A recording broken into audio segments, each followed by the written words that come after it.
बिस्मिल्लाहिर्रहमानिर्रहीम। कैसे हैं भैया आप लोग? रटना नहीं है, समझना है। Syntax book board first year chemistry, new book, chapter number 2, atomic structure का पार्ट 18 और क्वांटम नंबर्स का पार्ट 3 हम करने जा रहे हैं। कॉपी पेंसिल ले लीजिए, लेक्चर को नोट करना है और मुस्कुराते रहना है। जिन्होंने क्वांटम नंबर्स का पार्ट 1 नहीं देखा, पहले वो देख लें, फिर पार्ट 2 देख लें, फिर ये पार्ट 3 की तरफ आएँ तो आपको क्लियरली समझ में आएगा कि ये चक्कर चल क्या रहा है।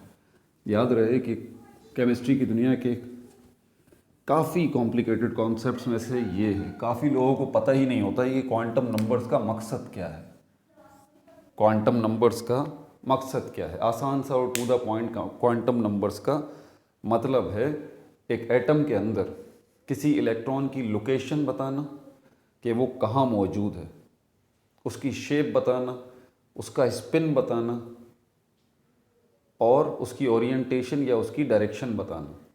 कलेक्टिवली अगर बात की जाए तो ये चारों क्वांटम नंबर आपको लोकेशन की प्रोबेबिलिटी बताते हैं। याद रहे, अभी तक किसी भी इलेक्ट्रॉन की 100% लोकेशन जो है ना, वो फाइंड आउट करने का कोई तरीका जो है वो सामने नहीं आ सका।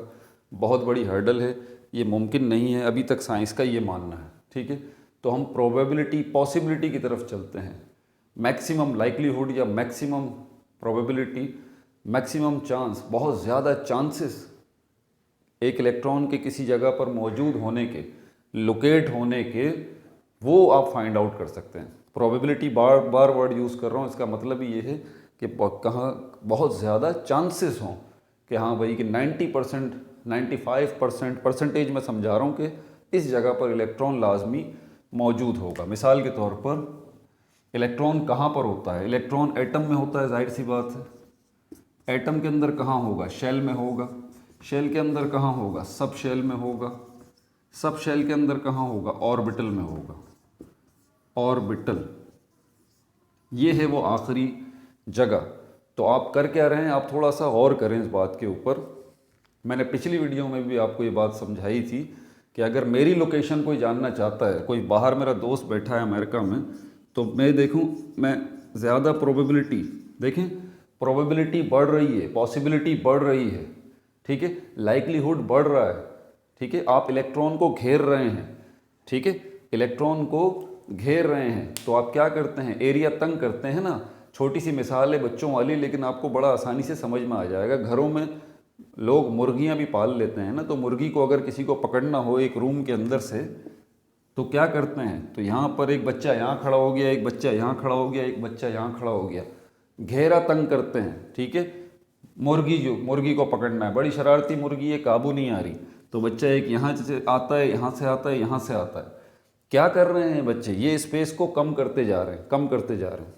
तो यहाँ पर वो आके जो है ना, वो चिकन जो है, वो मुर्गी जो है, वो यहाँ पर आके उसका, अब यहाँ पर जब वो आ जाएगी, आप यहाँ से आ गए, यहाँ से आ गए, यहाँ से आ गए, आपने तीनों बच्चों ने कोई जगह ही नहीं छोड़ी।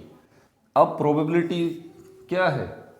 इस पूरे कमरे में उस हैन की या चिकन की प्रोबेबिलिटी क्या है, पॉसिबिलिटी क्या है, लाइक्लीहुड क्या है कि वो किस जगह पर मौजूद है। देखिए इस जगह पर वो है ही नहीं, क्योंकि ये तो आप सारी चीज़, आपने ये 3 बच्चों ने वो स्पेस तो कवर कर ही दिया, जगह छोड़ी ही कोई नहीं, ठीक है।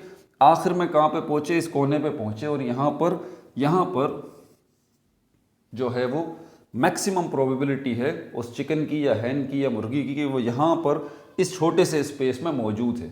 एग्जैक्टली जब हम एक इलेक्ट्रॉन की लोकेशन की बात करते हैं ना, लोकेशन ऑफ इलेक्ट्रॉन, के एक इलेक्ट्रॉन है कहाँ पर, तो आप एटम के अंदर जाएंगे, एटम के अंदर शेल के अंदर जाएंगे, शेल के अंदर सब शेल के अंदर जाएंगे, सब शेल के अंदर ऑर्बिटल, ये वो रीजन है, ये वो रीजन है या स्पेस है जहाँ मैक्सिमम प्रोबेबिलिटी होती है, मैक्सिमम प्रोबेबिलिटी होती है ऑफ फाइंडिंग एन इलेक्ट्रॉन, और फाइंडिंग एन इलेक्ट्रॉन, एक इलेक्ट्रॉन के मौजूद होने की। समझ में आ रही है बात? ऑर्बिटल वो जगह होती है, ठीक है। और इसके अंदर भी अभी भी प्रोबेबिलिटी की बात हो रही है कि यहाँ पर भी इस ऑर्बिटल के अंदर इलेक्ट्रॉन हो सकता है इस जगह पर हो सकता है इस जगह पर हो सकता है इस जगह पर हो सकता है इस जगह पर हो। लेकिन एज़ कम्पेयर टू पूरा एटम, जैसे कि यहाँ पर मैंने मिसाल देके समझाई कि यहाँ पर as compare to the whole room, पूरे रूम की अगर बात करें तो ये जो कोना है यहाँ पर प्रोबेबिलिटी उस चिकन की या हैन की मैक्सिमम है। बिल्कुल इसी तरह एटम के अंदर जब आप शेल में जाते हैं, सब शेल में जाते हैं, ऑर्बिटल में जाते हैं, ये वो जगह है जहाँ इलेक्ट्रॉन के पाए जाने की प्रोबेबिलिटी जो है वो मैक्सिमम है। बात समझ में आ रही है? तो यही सब कुछ बताने के लिए 4 नंबर्स का सहारा लिया जाता है।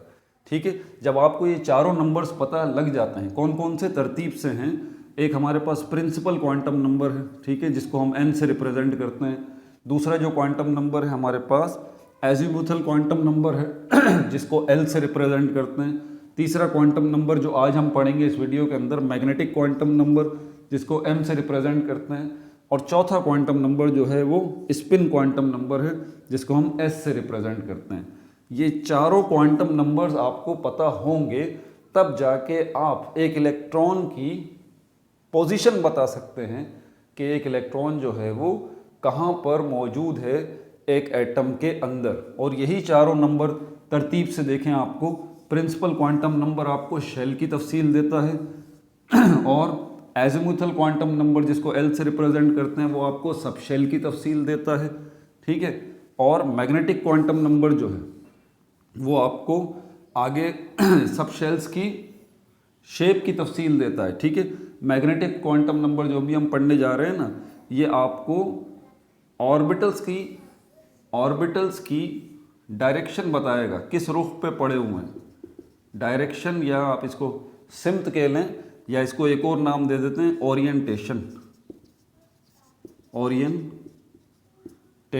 ओरिएंटेशन स्पेस में ऑर्बिटल जो है उसका रुख कहाँ है, उसका जो है उसकी डायरेक्शन कहाँ है। और उसके बाद आखिर में स्पिन क्वांटम नंबर जो है ये आपको इस ऑर्बिटल के अंदर मौजूद जो इलेक्ट्रॉन है उसकी क्या बताएगा, उसकी स्पिन बताएगा। ये 2 तरह की होती है, क्लॉकवाइज और एंटी क्लॉकवाइज। तो ये हम 2 पढ़ चुके हैं पिछली वीडियो में, मैग्नेटिक क्वांटम नंबर और स्पिन क्वांटम नंबर। इसको हम देखने जा रहे हैं। देखिए, प्रैक्टिस आपको बहुत ज़्यादा करनी पड़ेगी इसके ऊपर। आप लोग प्रैक्टिस नहीं करेंगे, मैं प्रैक्टिस करवाऊंगा अभी, तब तक आपका पूरा कॉन्सेप्ट जो है ना इसको लेके बनेगा नहीं। और एमसीक्यूज एंट्री टेस्ट के अंदर और एग्जाम के अंदर एमसीक्यूज इससे रिलेटेड आते हैं, बच्चों को समझ में ही नहीं आता कि वो पूछ क्या रहा है हमसे। समझ में आ रही है बात? तो आगे चलते हैं। अब यहाँ पर हम मैग्नेटिक क्वांटम नंबर की तरफ magnetic quantum number,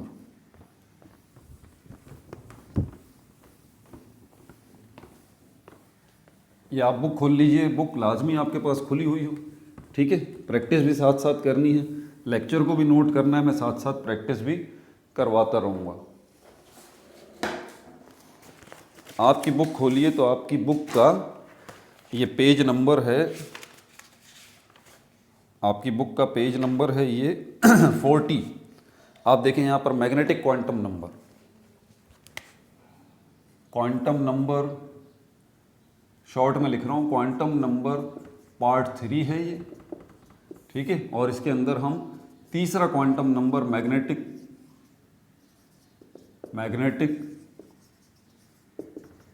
quantum number, इसको हम m से रिप्रेजेंट करते हैं। ये मैग्नेटिक क्वांटम नंबर ये हम डिस्कस करने जा रहे हैं। साइज का मत भूलिएगा, एटम सबसे बड़ा है, उसके अंदर शेल मौजूद है, उसके अंदर सब शेल मौजूद है, उसके अंदर ऑर्बिटल मौजूद है। इस तरतीब को मत भूलिएगा, टॉप टू बॉटम हम जा रहे हैं। ठीक है, तो यहाँ पर हमारे पास मैग्नेटिक क्वांटम नंबर जो है इसका फंक्शन क्या है, काम क्या है इसका, फंक्शन मतलब कोई काम भी तो होगा ना। ये मैग्नेटिक क्वांटम नंबर जो है वो आपको काम क्या बता रहा है, tales you the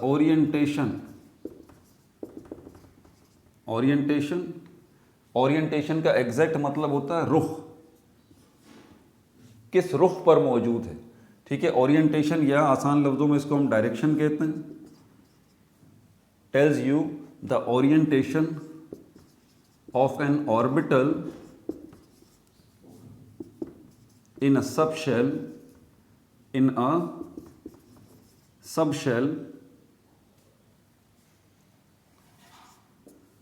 of a shell. बात समझ में आ रही है?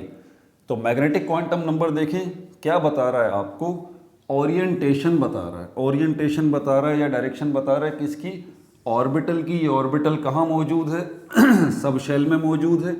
और ये सब शेल कहाँ मौजूद है, यकीनन ये किसी शेल में मौजूद है।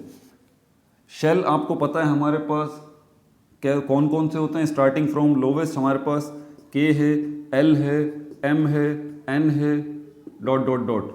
कैपिटल लेटर से शेल्स को रिप्रेजेंट किया जाता है। हर शेल के अंदर जो है सब शेल्स होते हैं, हर शेल के अंदर सब शेल्स होते हैं, इसको मत भूलिएगा। और कौन कौन से सब शेल्स हैं, इनके क्या नाम है, एस है, पी है, डी है और एफ सब शेल्स होते हैं। अब ये जो के है, के, ये के वाला जो शेल है इसके अंदर एक ही सब शेल होता है एस, और एल वाला जो शेल है इसमें दो सब शेल होते हैं एस और पी। एम वाला जो शेल है इसके अंदर तीन सब शेल होते हैं एस, पी, डी। और एन वाला जो सब शेल है के, एल, एम, एन, इसके अंदर एस सब शेल है, पी सब शेल है, डी सब शेल है और एफ सब शेल है। और इसमें ये सिस्टम आगे बढ़ता रहता है, चलता रहता है, लेकिन आपको इतना उलझाएंगे नहीं, अभी सिर्फ आपको मैंने यहीं तक रखा है। बात समझ में आ गई आपको? ठीक है, अब आगे चलते हैं, दोबारा इसके काम की तरफ आ जाएं। मैग्नेटिक क्वांटम नंबर एम, इसका काम क्या है ये आपको tales you the orientation direction of an orbital. आपको एक ऑर्बिटल की ओरिएंटेशन बता रहा है, ये ऑर्बिटल कहाँ मौजूद है, ये सब शेल में मौजूद है। ठीक है, सब शेल के अंदर, सब शेल के अंदर जो है हमारे पास ये ऑर्बिटल जो है ये कौन से सब शेल में मौजूद है, एस सब शेल के अंदर भी हो सकता है, पी सब शेल के अंदर भी हो सकता है, डी सब शेल के अंदर भी हो सकता है और एफ सब शेल के अंदर भी हो सकता है। अब चलते हैं ऑर्बिटल्स की तादाद की तरफ। ऑर्बिटल्स, ऑर्बिटल्स, एस के अंदर एक ऑर्बिटल होता है, ये चीज़ें आपको अब याद होनी चाहिए। एस में सिर्फ एक ऑर्बिटल होता है, पी में जो है वो 3 ऑर्बिटल होते हैं, डी में जो है वो 5 ऑर्बिटल होते हैं और एफ में जो है वो 7 ऑर्बिटल होते हैं। समझ में आ गई बात आपको? ठीक है, ऑर्बिटल को नॉर्मली इस शेप से रिप्रेजेंट किया जाता है, इस शेप से, इस शेप से रिप्रेजेंट किया जाता है। और हर ऑर्बिटल जो है वो 2 इलेक्ट्रॉन रखता है। ठीक है, अपोजिट स्पिन्स में वो 2 इलेक्ट्रॉन होते हैं, एक क्लॉकवाइज में होता है, दूसरा एंटी क्लॉकवाइज में। तो ये जो डब्बा आपको नज़र आ रहा है छोटा सा, ये ऑर्बिटल को रिप्रेजेंट कर रहा है। और ऑर्बिटल के अंदर ये जो आपको हाफ हाफ एरो टॉप और बॉटम वाले नज़र आ रहे हैं, ये क्या बता रहे हैं आपको, ये 2 इलेक्ट्रॉन्स का बता रहे हैं। और ये बताया जा रहा है कि दोनों इलेक्ट्रॉन्स की स्पिन अपोजिट है। इस इलेक्ट्रॉन जो घूम रहे हैं ना, स्पिन कर रहे हैं, वो अपोजिट स्पिन है। ठीक है, आप घड़ी को देखिए, उस पर टाइम होता है। ठीक है, आप घड़ी को देखें, टाइम सही चल रहा है ना, बिल्कुल आपकी घड़ी का टाइम सीधा चल रहा होता है, मतलब अभी 12 बजे हैं तो फिर 1 बजेगा, फिर 2 बजेंगे, 3 बजेंगे, 4 बजेंगे, इस तरह ये आपकी घड़ी का टाइम यूं चल रहा है राइट हैंड साइड पे। ठीक है, यूं चल रहा है राइट हैंड साइड पे, 12 से 1, 2, 3, 4, 5, 6, 7, 8 ये सिस्टम चल रहा है। इसको कहते हैं हम क्लॉकवाइज। इसको हम क्या कहते हैं, क्लॉकवाइज। यानी कि नॉर्मली जो क्लॉक जो है वो चलती है ये क्लॉकवाइज।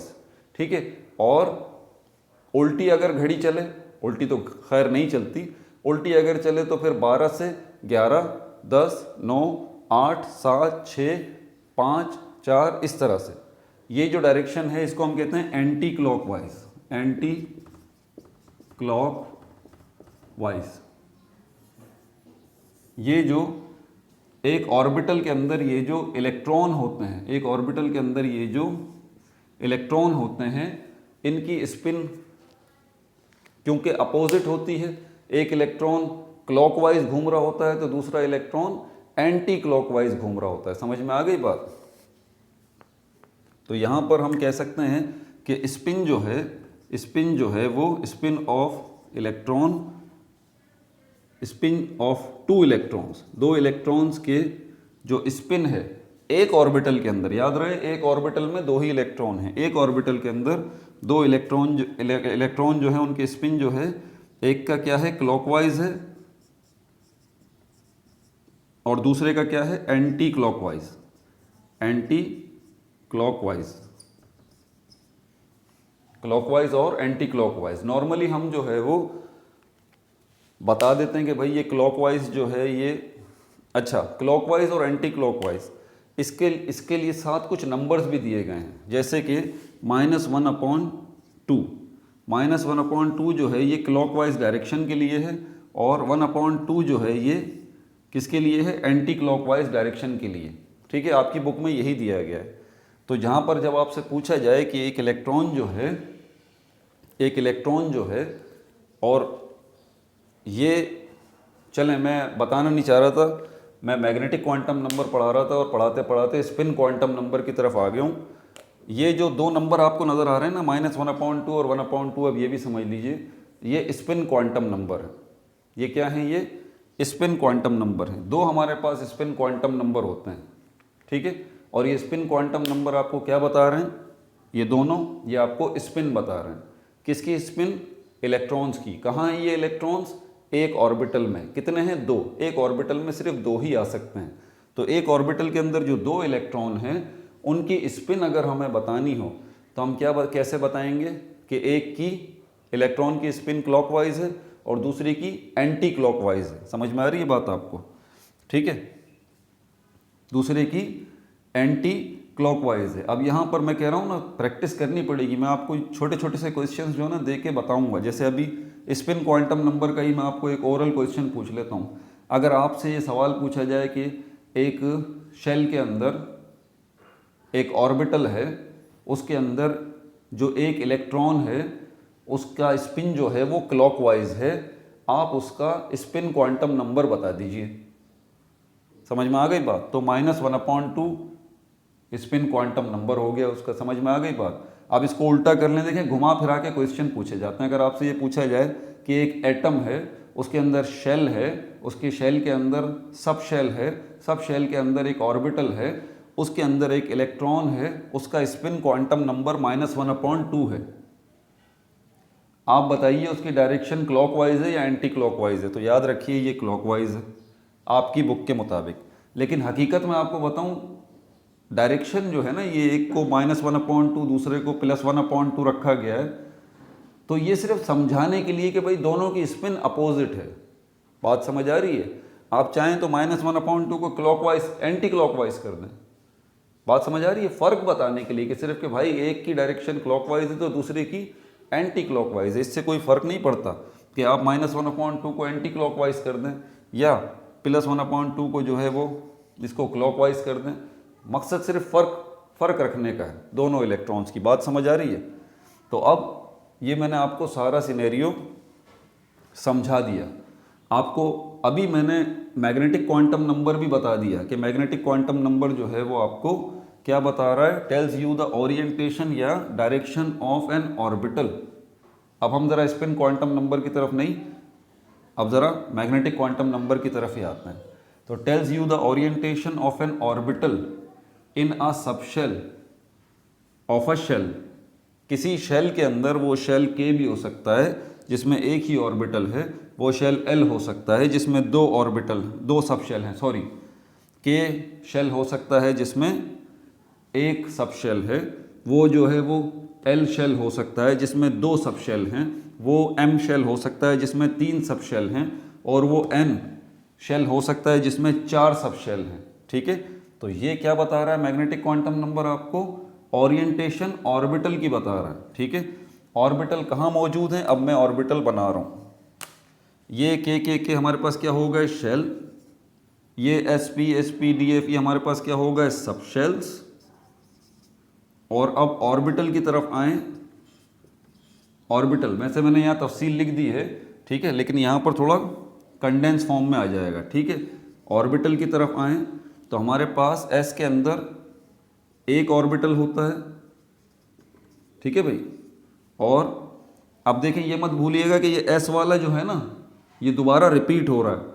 तो s के अंदर एक ऑर्बिटल है, क्योंकि s दोबारा आ गया है, सब शेल जो है वो दोबारा आ गया है, ये s वाला। लेकिन ये दूसरा सब शेल जो s है, ये किस शेल के अंदर है, ये l के है। तो ये जो सब शेल है ना, s s s, ये सब शेल रिपीट होते हैं। ठीक है।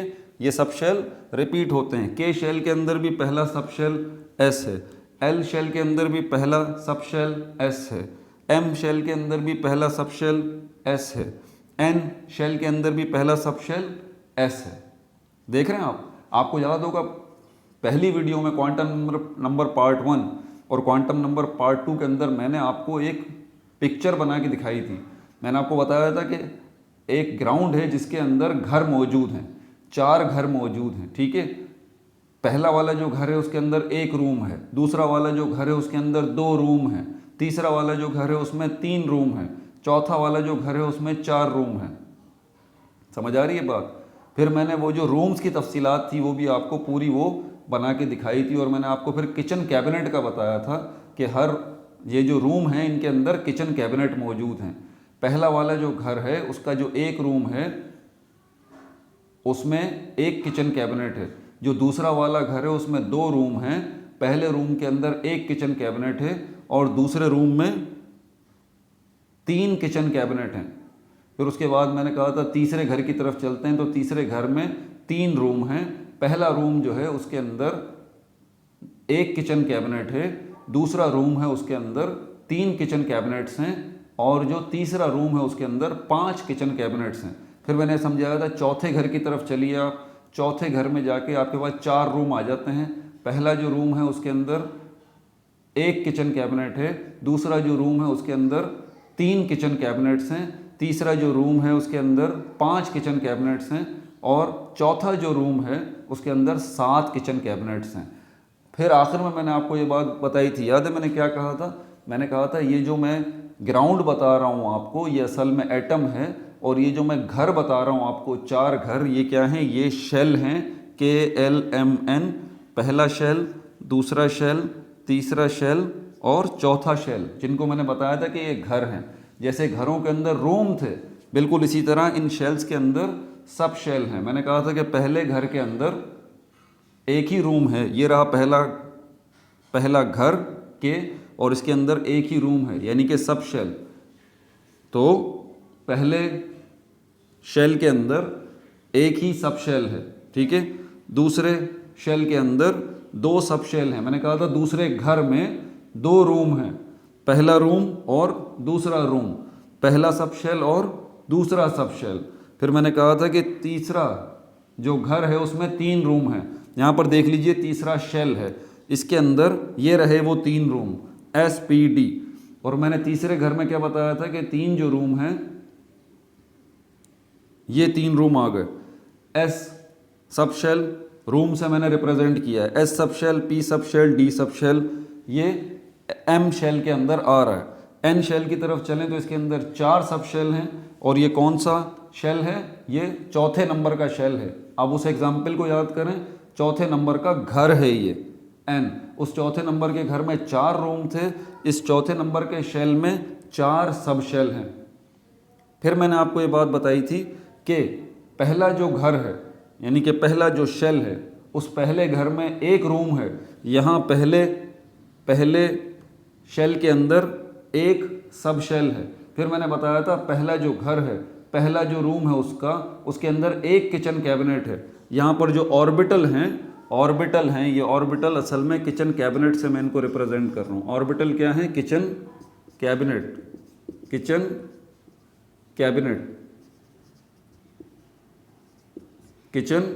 कैबिनेट, ये ऑर्बिटल जो हैं ये किचन कैबिनेट हैं। फिर मैंने आपको ये बताया था कि दूसरा जो घर है उसका पहला जो रूम है और दूसरा जो शेल है उसका पहला जो सब शेल है, उसमें 1 ही किचन कैबिनेट था, यानी कि 1 ही ऑर्बिटल है इस S सब शेल में। समझ आ रही है? पूरी पिक्चर बन रही है आप लोगों की। अगर पहला पार्ट नहीं देखा, दूसरा पार्ट नहीं देखा, डायरेक्ट तीसरे पे आए, परेशानी होगी। मैं पहले ही बता रहा हूँ, बहुत कॉम्प्लिकेटेड कॉन्सेप्ट है, बड़ी मेहनत करनी पड़ेगी आपको बहुत ज़्यादा इसके ऊपर। इतना आसान नहीं है समझना, और ना हर बच्चा इसको समझ सकता है, ठीक है। एक दफ़ा बात समझ में नहीं आ रही, वीडियो बैक करके दोबारा देखें। अब चलते हैं आगे ज़रा, इसका फॉर्मूला भी कोई है मैग्नेटिक क्वांटम नंबर का, फिर प्रैक्टिस की तरफ चलते हैं जी। इसका फॉर्मूला मौजूद है।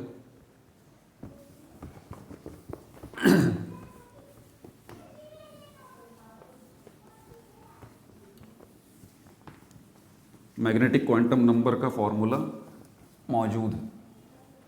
ये रहा इसका फॉर्मूला, m बराबर है -L to 0 to plus L। ये रहा इसका फॉर्मूला। याद रहे मैग्नेटिक क्वांटम नंबर का काम आपने नहीं भूलना कि ये आपको क्या बताता है। ये आपको बताता है डायरेक्शंस। ठीक है, अब सवाल की तरफ चलते हैं, डायरेक्ट प्रैक्टिस की तरफ। रजिस्टर खोल लें और मेरे साथ करें एग्जाम्पल 1.1। एग्जाम्पल 1.1 ये मेरी अपनी खुद की बनाई हुई एग्जाम्पल्स हैं, ठीक है, आप लोगों को समझाने के लिए। ये आपसे बोल रहा है find the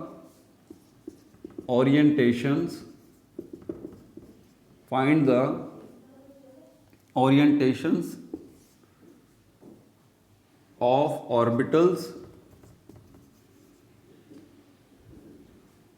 orbitals of p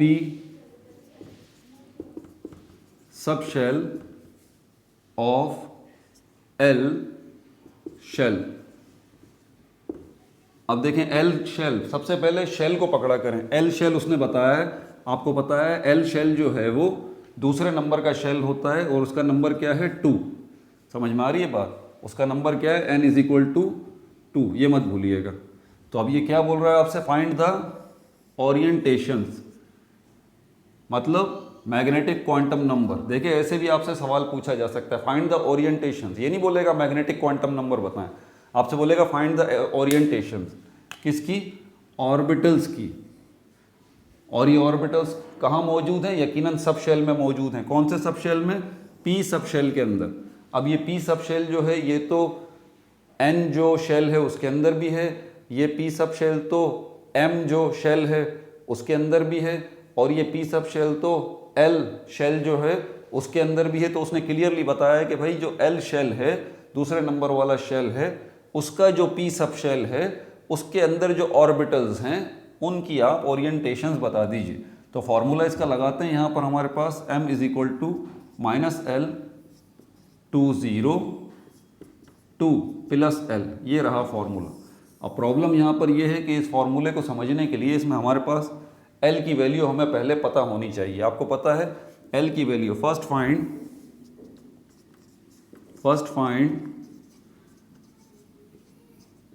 value of L। L की वैल्यू फाइंड आउट करनी है आपको। अगर L की वैल्यू याद हो तो L किसके बराबर था? 0 to n plus L, n plus 1, sorry 0 to n plus 1। मुझे याद पड़ रहा है कि यही फॉर्मूला था, 0 टू n प्लस 1, बल्कि नहीं ये वाला फॉर्मूला नहीं था। तो फॉर्मूले भी तो सारे मिक्सअप हो जाते हैं यहाँ पर। 0 टू n प्लस 1 था, एक और फॉर्मूला था हमारे पास 2n माइनस 1, शायद ये वाला यही है। एक मिनट ज़रा भाई चेक कर लें। चलें इसकी तरफ चलते हैं, अभी पता लग जाएगा यहाँ पर, ठीक है। तो L का फॉर्मूला 0 टू n प्लस 1 है, सपोज कर लेते हैं, गलत हुआ तो माफ़ कर दीजिएगा, आगे पता लग जाएगा। 0 टू, अब n की वैल्यू हमारे पास क्या है, L शेल मौजूद है ना, तो 2 आ जाएगा, 2 प्लस 1। तो यहाँ पर हमारे पास L जो है 0 टू, नहीं याद आ गया, देखें अभी याद आ गया, थोड़ा सा ही आगे बढ़ेंगे ना, याद आ गया मुझे, ये -1 है, ये -1 है। हाँ वही मैं सोच रहा था गड़बड़ हो रही है। बहरहाल L is equal to 0 to n जो है इसकी क्या वैल्यू हमारे पास 2, तो यहाँ पर आ गया 2 माइनस 1, ठीक है। L is equal to 0 to 2 में से 1 गए, 1 बचा, ये TO2 है, ठीक है।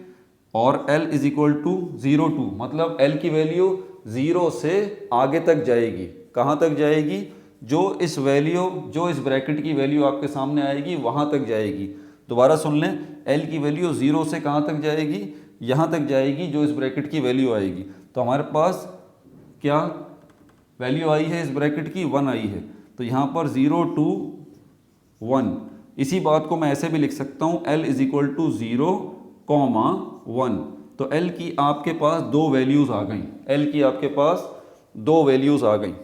अब आप याद कीजिए एल की वैल्यूज़, देखिए याद करना पड़ेगा आपको, मैंने पिछली वीडियो में बताई थी ये बात कि एल की वैल्यू अगर ज़ीरो है तो इसका क्या मतलब है, इसका मतलब है कि ये कौन सा सब शेल है, ये एस सब शेल है, ये एस सब शेल है। समझ में आ गई बात। अगर एल की वैल्यू जो है वो 1 है तो ये कौन सा सब शेल है, ये पी सब शेल है। और अगर एल की वैल्यू जो है हमारे पास 2 आ रही है तो ये कौन सा सब शेल है, ये डी सब शेल है, ये डी सब शेल है। और अगर एल की वैल्यू हमारे पास 3 आ रही है तो ये कौन सा सब शेल है, ये एफ सब शेल है, ये एफ सब शेल है।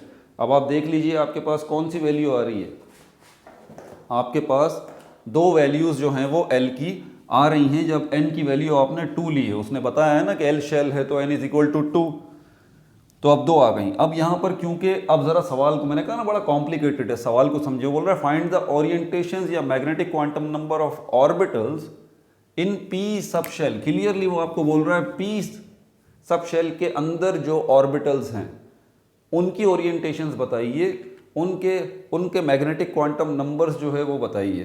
तो यहाँ पर हमें पता है एल की दो हमारे पास वैल्यू आ रही है, 0 भी है और 1 है। तो 0 हम बता चुका हूँ कि 0 तो रिप्रेजेंट कर रहा है एस सब शेल को, तो ये 0 तो हम नहीं लेंगे क्योंकि ये तो एस सब शेल को रिप्रेजेंट कर रहा है। हम 1 को लेंगे, एल की वैल्यू 1 लेंगे। क्यों? क्योंकि एल की वैल्यू अगर 1 है तो ये किसको रिप्रेजेंट कर रहा है, पी सब शेल को, और हमारे पास पी सब शेल ही है। बात समझ में आ रही है। तो हमारे पास एल, अब इस फॉर्मूले की तरफ आ जाइए। ये फॉर्मूला क्या बता रहा है, M is equal to minus L to 0 to plus L. बताऊं इसको मैं, तो एल की वैल्यू आपके पास क्या है, एल की वैल्यू आपके पास 1 है। अब मैं इसको देखें यहां पर पुट करता हूं।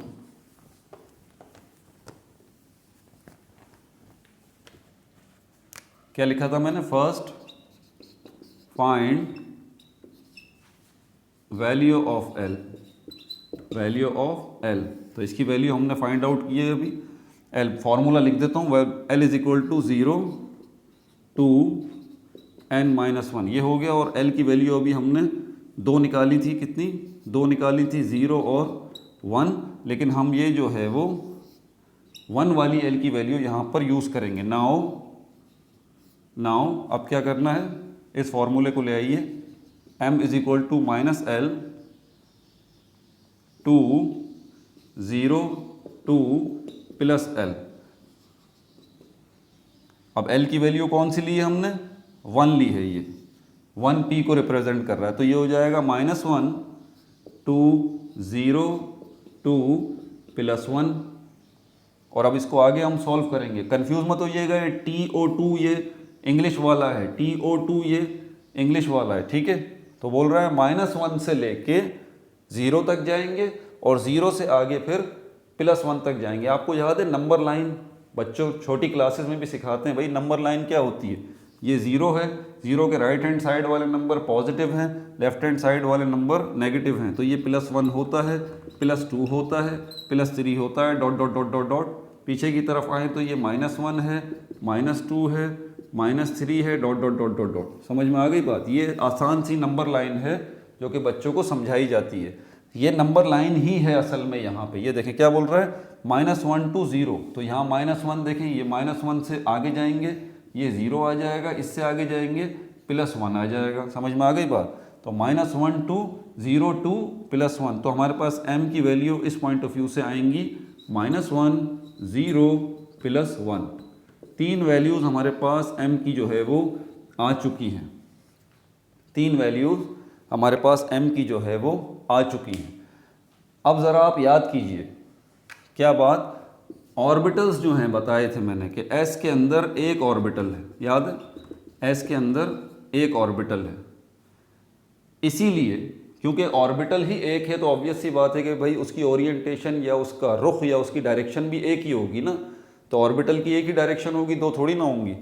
तो s जो ऑर्बिटल है, s जो सब शेल है, इसके अंदर एक ही ऑर्बिटल है और इसका 0 जो है वो मैग्नेटिक क्वांटम नंबर है, ठीक है। इसका मैग्नेटिक क्वांटम नंबर क्या है, इसका मैग्नेटिक क्वांटम नंबर 0 है। और P जो है आपको याद है P सब शेल के अंदर 3 ऑर्बिटल्स हैं। तो 3 ऑर्बिटल्स हैं तो तीनों की अलग अलग डायरेक्शन होगी ना। 3 ऑर्बिटल्स हैं तो तीनों की अलग अलग ओरिएंटेशन होगी। ये देखें, जो पहला ऑर्बिटल है, इन तीन ऑर्बिटल्स में से, P के अंदर के 3 ऑर्बिटल्स में से जो पहला ऑर्बिटल है उसका मैग्नेटिक क्वांटम नंबर -1 है। जो दूसरा ऑर्बिटल है उसका मैग्नेटिक क्वांटम नंबर 0 है। और तीसरा जो ऑर्बिटल है उसका मैग्नेटिक क्वांटम नंबर +1 है। बात समझ में आ गई? तो यहाँ पर आपसे सिर्फ आंसर निकाल लेना बड़ी बात नहीं होती। आपसे अगर अब इससे सवाल मज़ीद निकलते हैं, इससे अगर मज़ीद सवाल निकालूँ, मिसाल के तौर पर एक मैं सवाल देता हूँ आपको। If you have magnetic quantum number -1, 0, +1, find the subshell. देखें सवाल कैसा बना है। If you have magnetic quantum number -1, 0, +1, find the subshell. Subshell बताइए कि ये सबशेल जो है वो कौन सा होगा। तो याद रखें 3 आपको मैग्नेटिक क्वांटम नंबर बताए हैं, तो सबशेल कौन सा होगा? P होगा। एक और क्वेश्चन ओरल के तौर पे ले लेते हैं। अगर आपसे पूछा जाए if you have magnetic quantum numbers -1, 0, +1, how many orbitals are there? कितने ऑर्बिटल्स होंगे अगर आपके पास मैग्नेटिक क्वांटम नंबर 3 है? तो आप क्या बताएंगे कि भाई 3 ही मैग्नेटिक क्वांटम नंबर्स हैं, तो इसका मतलब 3 ऑर्बिटल हैं। Very simple. बात समझ में आ रही है आपको? तो ये इस तरह के घुमा फिरा के सवाल जब आते हैं ना तो फिर आप परेशानी हो जाती है, बोलते हैं पता नहीं यार ये क्या लिखा हुआ है। क्लियर हो गई ये बात? एक चीज़ और देख लेते हैं इसकी, अभी एक और प्रैक्टिस कर लेते हैं।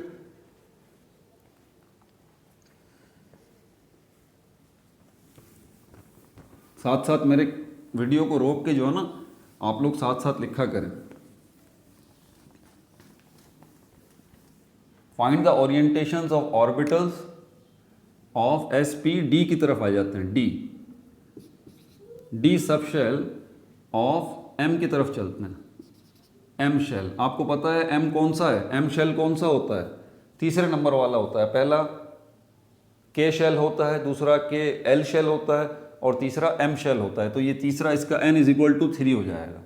आपसे मैग्नेटिक क्वांटम नंबर्स पूछे जा रहे हैं ऑर्बिटल्स के, जो कि ऑर्बिटल्स कहाँ पर मौजूद हैं? D सबशेल में मौजूद हैं। और ये D सबशेल किस शेल का है? M शेल का है, जिसकी वैल्यू जो है वो n = 3 है। सोल्यूशन की तरफ चलते हैं इसके। ठीक है, तो फॉर्मूला लगाएंगे m = -L to 0 to +L। अब L की वैल्यू फाइंड आउट करनी है, तो सबसे पहले क्या फाइंड आउट करेंगे? L की वैल्यू L = 0 to n-1 और L = 0 to n की वैल्यू हमारे पास 3 है, 3 - 1 और L = 0 to 3 में से 1 चला जाएगा, 2 बचेगा। और इस तरह देखें वो कह रहा है 0 से लेके 2 तक, 0 से लेके 2 तक। अभी मैंने नंबर लाइन बनाई थी ना 0 से लेके 2 तक। तो क्या होता है नंबर लाइन में? 0 है, +1, +2, +3, राइट साइड पे यही नंबर जा रहे होते हैं ना। तो 0 से लेके 2 तक, तो अब ये क्या आ जाएगा?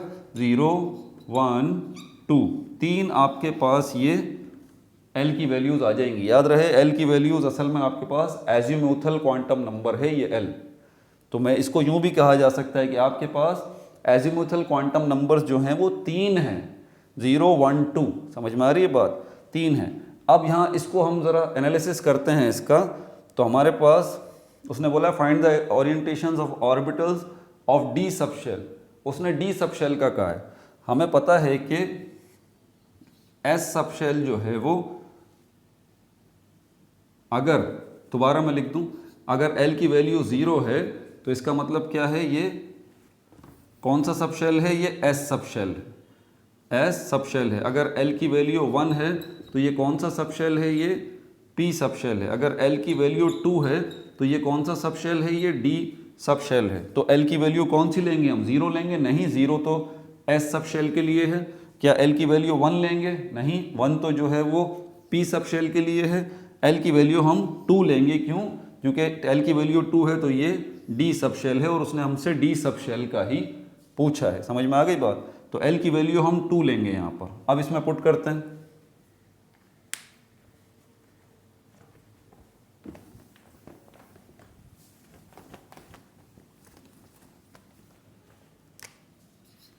L is equal to 0 2 n-1, L is equal to 0,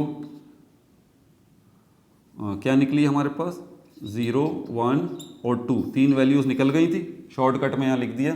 अब दोबारा इसको m इज इक्वल टू इस 2 को लेंगे तो ये हो जाएगा -2 2 0 2 +2, और अब ये बनेगा, अब देखें -2 से +2 तक जाना है, नंबर लाइन अपने जहन में लेके आए, बीच में 0 है, लेफ्ट हैंड साइड पे माइनस की वैल्यूज़, राइट हैंड साइड पे प्लस की वैल्यूज़, तो ये -2 -1 0 +1 और +2, 5 आपके पास मैग्नेटिक क्वांटम नंबर्स की वैल्यूज़ आएंगी।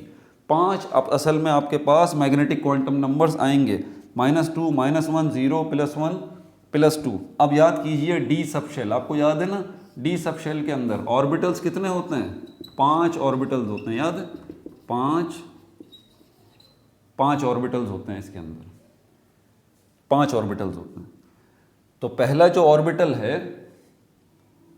उसका मैग्नेटिक क्वांटम नंबर क्या है? -2। दूसरा जो ऑर्बिटल है उसका मैग्नेटिक क्वांटम नंबर क्या है? -1। तीसरा जो ऑर्बिटल है उसका मैग्नेटिक क्वांटम नंबर क्या है? 0।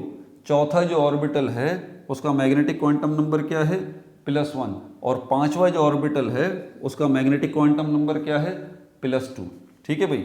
अब मैं आपको एक और ज़रा एग्जाम्पल 1.2 थी असल में, एग्जाम्पल 1.2 थी। अब मैं आपको एग्जाम्पल 1.3 आपके लिए देके जा रहा हूँ, ज़रा मैं चेक करूँगा। ठीक है, वीडियो यहाँ ख़त्म करता हूँ, आपको यहाँ पर मैं एग्जाम्पल 1.3 दे रहा हूँ, आप ज़रा सॉल्व करके मुझे बताइए। आप मुझे सॉल्व करके बताइए, इसके मैग्नेटिक क्वांटम नंबर्स मैं आपको पहले ही बता दूंगा। ठीक है, आप बताइए, find the orientations of the orbitals in F sub shell. F sub shell, जबकि आपके पास कौन सा शेल है? KLMN, आपके पास N शेल है और N शेल के principal quantum number N shell का 4 है। ठीक है भाई, तो इसके मैं आपको पहले ही जो है वो मैग्नेटिक क्वांटम नंबर्स पहले ही बता दूंगा, आप ज़रा सॉल्व करके चेक करें कि आपका यही जवाब आएगा या नहीं आएगा।